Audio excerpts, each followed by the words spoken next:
Assalamualaikum warahmatullahi wabarakatuh. Akkam qabdu. Assalamualaikum warahmatullahi wabarakatuh. Jirra jirtu kabajamtootaafi hordoftoota muu'ee Oromoof akkam qabdu. Jirra jecha arramuu maal qabatee dhufiichuun keessa waan oolle wanti nan qabadhee dhufe. Warroonni koomentii jalatti naa barreessitanii karaa keessatti hin dhuftanii Haydarii wajjin maaf hin araaramne, Yesuus wajjin maaf hin araaramne naan jettan. Ani jalqabuma gaafa uummata kaawwan araarfadhu jara wajjinis araaramuuf qophiidha.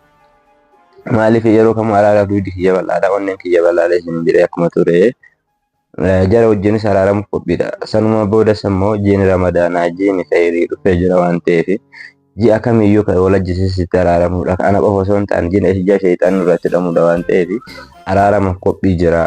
Wanta hin araaramneef hin jiru. Har'ataa burutaa guyyaan immoo hin beekamu waan ta'eef guyyaan Haydaris dhufee itti araaramu hin beeku waan ta'eef jaraa ta'ee immoo dalagaadhaaf innis karaa fagaate jecha jedhamuun dhagaa. Akkasuma immoo innis akka araaramuuf manguddoo ergasee ture maaliif dogongorri anaaf isa jidduu jiru sababa Yusuf irraa kan ka'edha. Anaaf inni qawlollee malee waldhaba biraan qabu. Haa ta'u malee innis akka waan kana araaramuuf dubbate kana Haydaris dubbatee jira. Sagalee tiyya kana Mahammadiin biraan nagaa jedhe. Obboleessa kiyya ulfaadhuu galatoome sagalee tana Mahammadiin biraan nagaa jechuuf sagalee na biraan gaanii jiranii akkuma na cidhaatti argatan kana mi'a dhageeffannu waliin. Assalamualaikum warahmatullahi wabarakatuh. Akkam jirra jirtu hordoftoota keenya. Dhaamsa wayii qabadheetiin dhufee akka dhaamsi kunis akka Mahammadiin biraan naageettaniif jechuudha. Mahammadiin yoo jedhu isaan waldhabbee hin qabnu sababa Yuusufiidha kan waldhabbii qabnu. Waldhabbii godhanne jechuudha. Baay'ee anillee isallee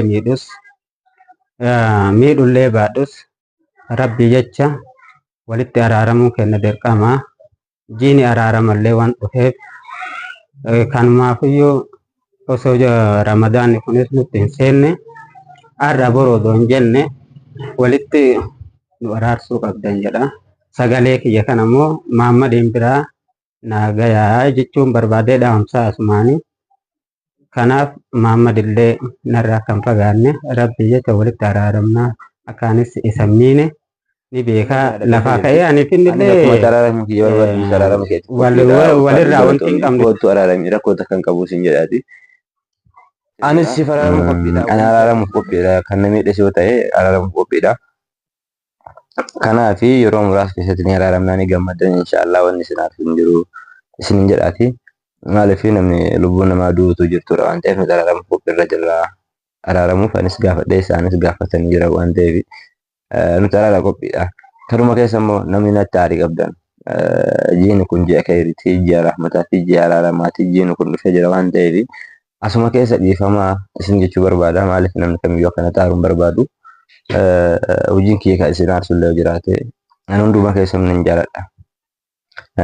Isinitti aariin qabu waan ta'eef hundumaafuu afaan allaa isin jecha akka hojiin keenya hojii khayrii dalagaan ta'e dalagaa khayrii taatuu fi nu jajjabeessaa nu faana turaa isin jedhaati. Chaanalli kennama haarawaa ta'e nu faana turaa isin jedha nu jajjabeessa sabiskiraayib gochuudhaan nu faana turaa isin jecha. Akka araaramnuuf immoo warri na gaafattan ulfaadhaa galatoomaa wallaahi hedduu galatoomfadha isin jecha isin jaaladhallee akkasumas. Nama hundaa miti beeki namni khayriitti nama waamu namni araaramatti nama waamu nama hundaa miti. Kanaaf warri keessan of beeytanii misejina barreessanii araarama isin maaliif hin araaramne jettan araaramuuf an qophiidha. Viidiyoo bal'aan qaba onnee bal'aan qaba waan ta'eef ulfaadhaa galatoomaa isin jecha viidiyoo bal'aadhaan galgalaa yoo ta'e yommuu borus ta'e sa'aatii bal'aa walitti deebine araara kennarratti akka gammaddan kan godhaa isin jedhaati. Ulfaadhaa galatoomaa kanaan galumaaf immoo wanti naa barreessitan kun sagalee kiyya dhaga'uu waan barbaadaniif isin dhageessuudhaaf hin dhufe ulfaadhaa galatoomaa isin jedhaati. Yeroo bal'aa walitti deebinaa itti barbaadatti naganaa tura.